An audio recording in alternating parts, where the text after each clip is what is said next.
Hi friends, आज हम लोग एक्सरसाइज 5.1 के सवाल नंबर 22 से सॉल्व करेंगे।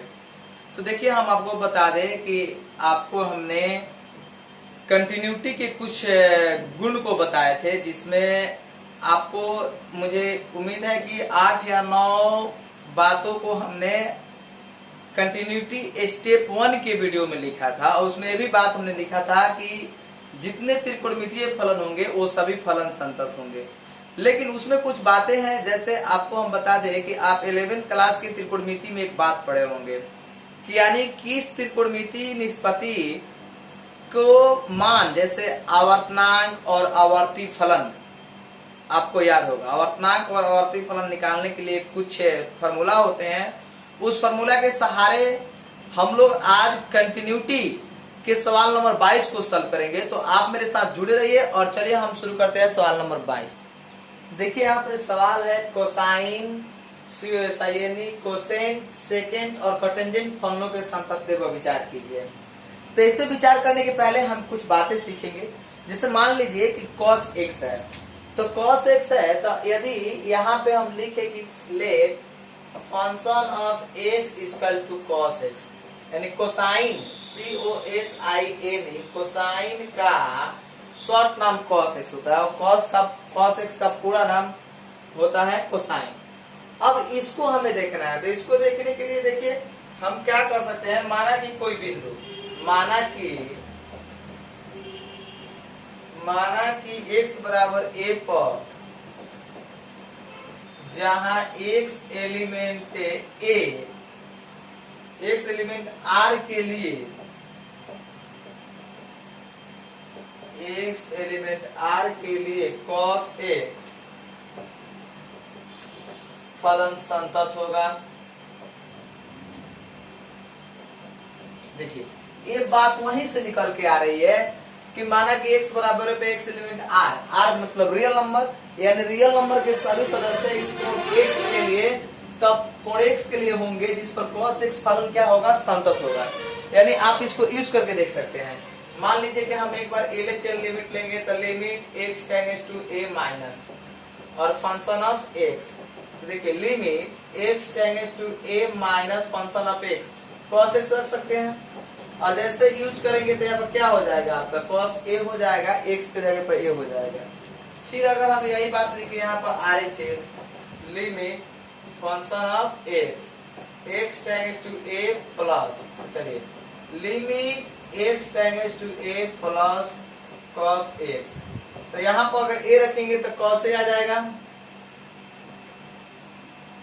cos a आ जाएगा। और यहाँ पे फंक्शन ऑफ x बराबर cos x, तो a रखेंगे तो a बराबर cos a।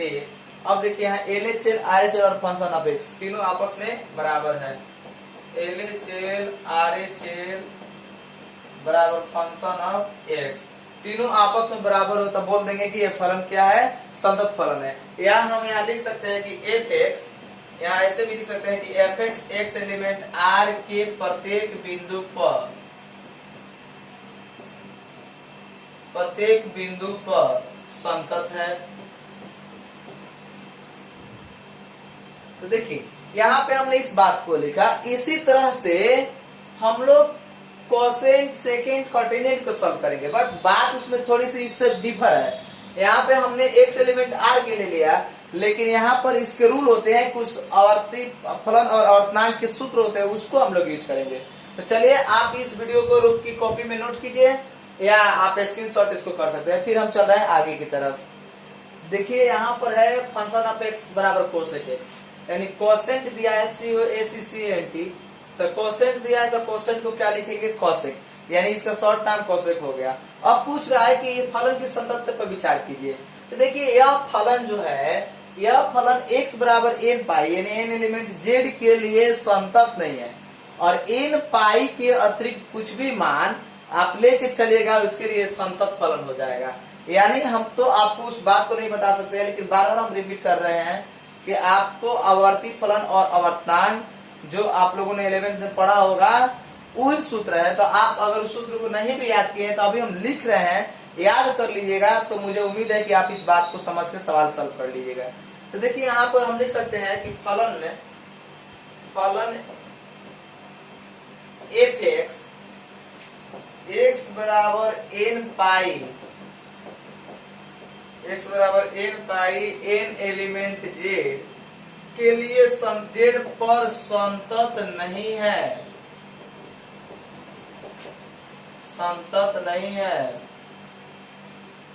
इसके अतिरिक्त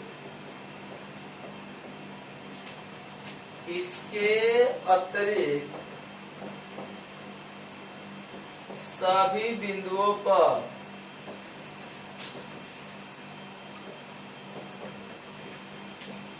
संतत है। फलन f x x n pi n element z पर संतत नहीं है, इसके अतिरिक्त सभी बिंदुओं पर संतत है। देखिए कहने का मतलब है कि पूछेगा कोसेक एक्स कब संतत है, तो कोसेक एक्स कब संतत है, तो आप इस बात को अगर बोल दीजिए कि इस पर संतत नहीं है तो उसका अतिरिक्त सब पे संतत है। तो हमने वही काम किया कि फलन एफ एक्स एक्स बराबर n pi n element z पर संतत नहीं है, मतलब x बराबर एन पाई की कोई वैल्यू मिलेगा तो इस पर एक फंक्शन जो है संतत नहीं होगा, इसका अतिरिक्त सभी बिंदुओं पर क्या हो जाएगा, संतत हो जाएगा। तो एक बात हो गई। ठीक इसी प्रकार से हम इसमें से फंक्शन ऑफ x बराबर ले लेते हैं सेक एक्स। तो देखिए सेक एक्स लेते हैं तो सेक एक्स के लिए हम लिख सकते हैं कि यहाँ फलन एफ एक्स, यहाँ फलन सेक एक्स, यहाँ फलन सेक एक्स एक्स बराबर 2n प्लस 1 सेक एक्स एक्स बराबर 2n plus 1 into pi by 2 x element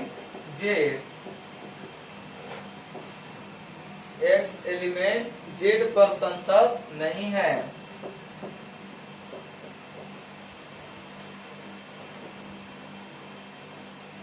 संतत नहीं है बाकी सभी बिंदुओं पर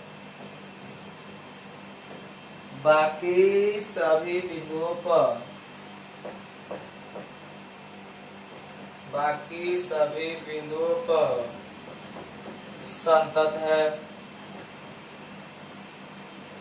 बिल्कुल शॉर्ट में हम इस सवाल को सॉल्व कर रहे हैं और आसानी से आपको इसको मार्क्स भी मिल जाएगा। अब यहाँ पे क्या बचा, कॉटेंजेंट। तो यहाँ फंक्शन ऑफ x बराबर कॉटेंजेंट को हम लोग शॉर्ट में कॉट लिखते हैं। फंक्शन ऑफ x बराबर कॉट x। तो देखिए कॉट x जैसे हम लिखे तो यहाँ पर लिखेंगे कि यह फलन कॉट x, यह फलन कॉट x x बराबर n पाई n एलिमेंट z पर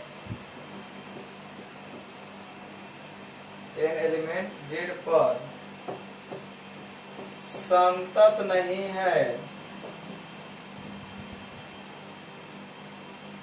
बाकी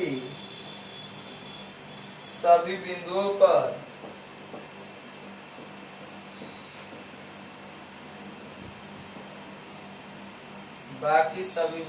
पर संतत है।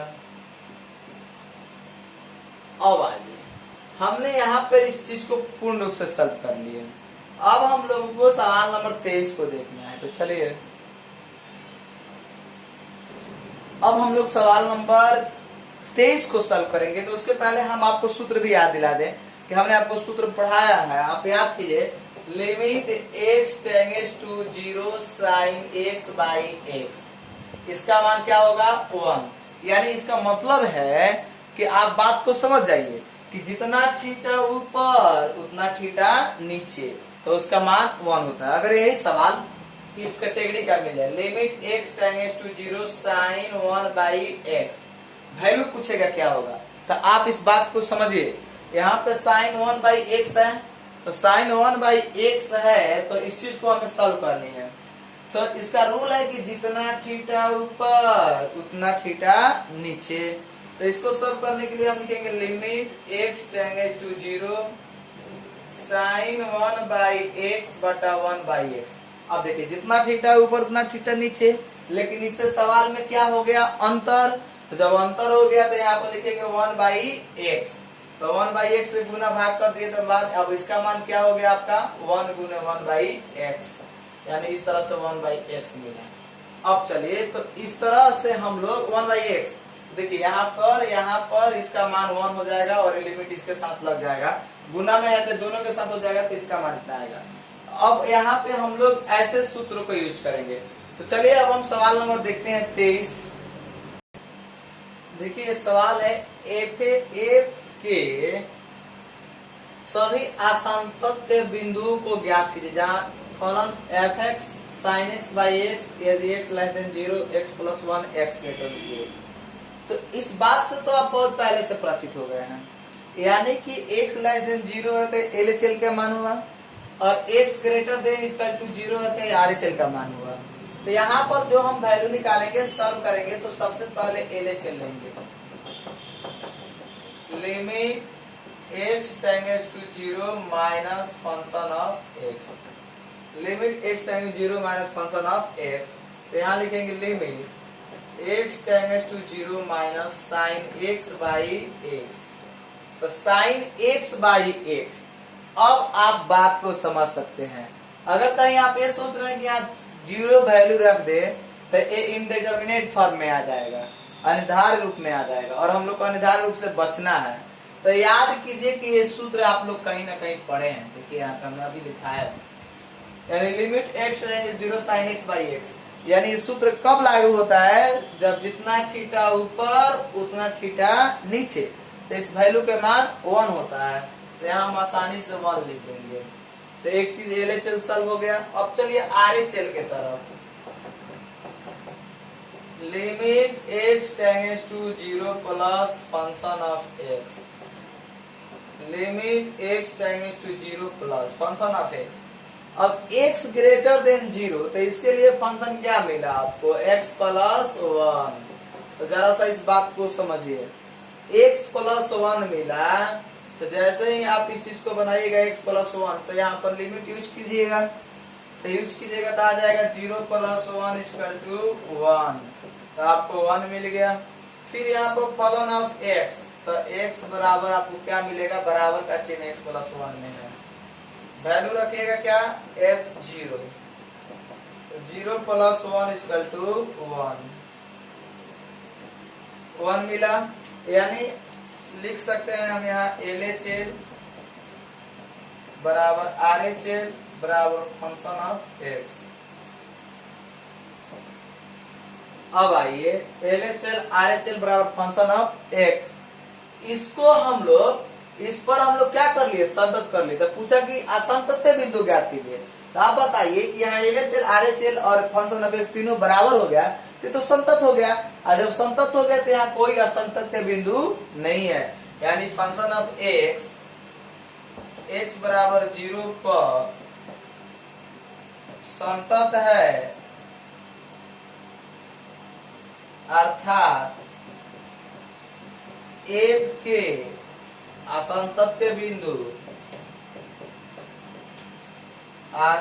असंतत्य बिंदु नहीं है। देखिए इस तरह से हमने क्या किया कि इसका वैल्यू निकाल लिया और यहाँ असंतत्य बिंदु नहीं है। अब इसके आगे सवाल नंबर 24 है। देखिए सवाल है, निर्धारित कीजिए कि फलन f of x² sin 1/x यदि x is not equal to 0 यदि x बराबर 0 पर एक संतत फलन है। तो अब यहाँ हमें काम करनी है। तो आप देख रहे हैं x is not equal to 0, तो सबसे पहले तो बात यहाँ आ गई, x is not equal to 0 का मतलब क्या कि कोई भी उस बिंदु x बराबर 0 नहीं है। तो x बराबर 0 नहीं है तो दो ही बातें होंगी, या तो छोटा होगा या बड़ा होगा। तो छोटा होगा तो LHL, बड़ा होगा तो RHL। तो अब हम यहाँ डायरेक्ट लिखेंगे solve LHL limit x tends to 0 minus, और यहाँ बचेगा function of x, limit x tends to 0 minus function of x² sin 1/x। देख सकते हैं आप x² sin 1/x हमने लिखा। अगर आप यहाँ डायरेक्ट लिमिट यूज करते हैं ना तो वैल्यू जो है इनडिटरमिनेट फॉर्म में चला जाएगा और गलत भी हो जाएगा। तो हम इसको सॉल्व करते हैं कैसे, एक्स स्क्वायर गुना में है तो इसको हम पहले बाहर कर लेते हैं और इसको लिखते हैं limit x tends to 0 sine 1 by x. अब आइए जैसे हमने इस बात को लिखा आप समझने का प्रयास कीजिए।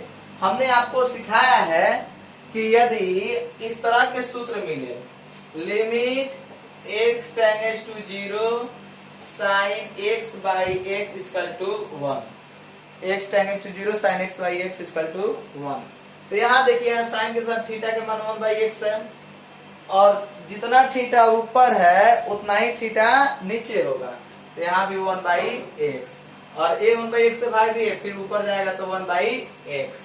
अब इस चीज को हम समझ सकते हैं लिमिट एक्स स्क्वायर, यहाँ देखिए यहाँ से यहाँ तक का वैल्यू हो गया 1, क्योंकि आपको रूल यही बताया गया है कि जितना थीटा ऊपर उतना थीटा नीचे और x टेंड्स टू 0 तो वैल्यू 1, तो देखिए 1 बाई एक्स ऊपर थीटा है तो नीचे भी 1 बाई एक्स है, यानी गुने 1 बाई एक्स कट गया तो आपको क्या बचा x। ओ यहाँ पे आपको इसके लिए लिमिट आप लिखिएगा लिमिट x टेंड्स टू 0, तो यहाँ भी लिखिएगा लिमिट x टेंड्स टू 0। अब चलिए कट गया तो क्या बचा x, तो x बचा limit x tends to 0 x, value put कीजिएगा तो आ जाएगा 0, तो यानी इस तरह से आपका LHS के मान क्या मिला 0। तो देखिए हमने इसमें कुछ नहीं किया, बस थोड़ी सी परिवर्तन की, सूत्र पे इस सवाल को हमने सूत्र पे लाने का प्रयास किया और जो ही सूत्र पे आया सवाल आसानी से बन गया। अब इसके बाद है RHS,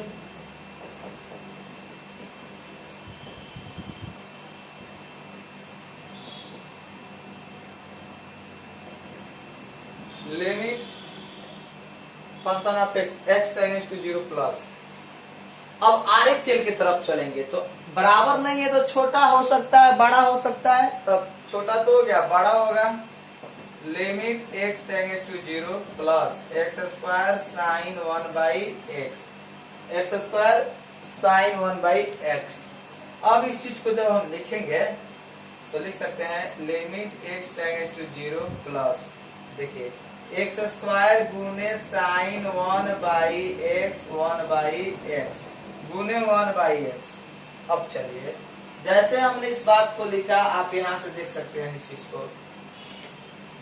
अब यहाँ से हम आसानी से इस सूत्र लगा देंगे तो यहाँ से यहाँ इसके लिए लिमिट गुना में दो जगह लिख सकते हैं एक्स स्क्वायर और limit x tends to 0 sine 1 by x 1 by x गुने 1 बाई एक्स। देखिए यहाँ के लिए वैल्यू 1 हो गया और यहाँ ये बच गया, तो इसके लिए लिखेंगे लिमिट एक्स स्क्वायर गुने 1 by x x tends to 0 plus, तो यहाँ कट गया और वैल्यू डायरेक्ट पुट करेंगे तो क्या मिलेगा 0, यानी इस तरह से हमें RHS के मान 0 मिला, LHS के मान 0 मिला।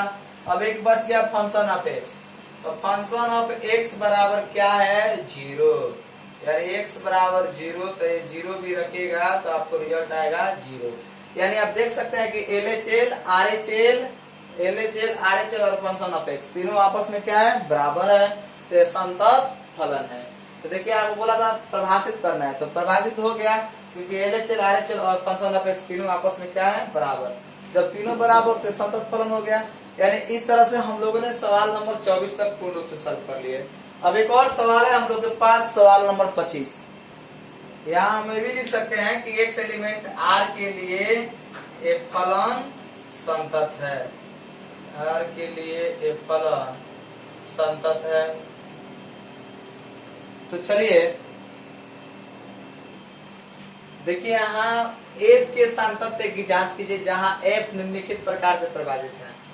Function of x sin x minus cos x, यदि x x is not equal to 0 और -1 x बराबर 0, तो जैसे इज नॉट इक्वल टू 0 की बात आई तो आप इस बात से सहमत हैं कि छोटा हो सकता है और बड़ा भी हो सकता है।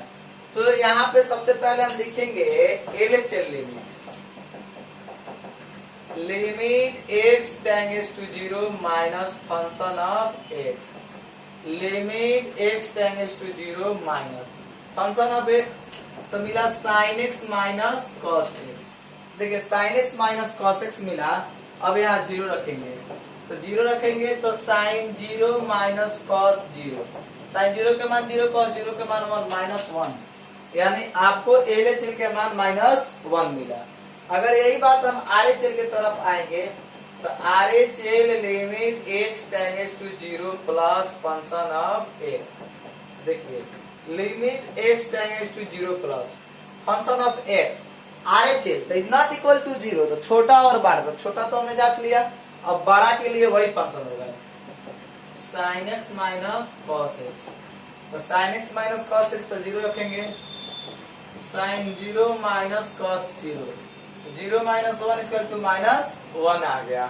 अब यहाँ पर फलन ऑफ एक्स रखेंगे, तो फलन ऑफ एक्स फंक्शन एक्स बराबर माइनस वन, और यहाँ पर माइनस जीरो, जीरो रखने पर भी माइनस वन ही आएगा। यानी इस प्रकार से हमने देखा कि LHL RHL और फंक्शन ऑफ एक्स, यानी LHL RHL और फंक्शन ऑफ एक्स तीनों आपस में बराबर है, तो फलन क्या है, संतत फलन है। इसलिए फंक्शन ऑफ एक्स एक्स बराबर जीरो पर संतत फलन है। तो देखिए इस तरह से हमने सवाल नंबर 25 तक सॉल्व कर लिया। अब आप इस सवाल को स्क्रीनशॉट या वीडियो रोक के आसानी से लिख सकते हैं।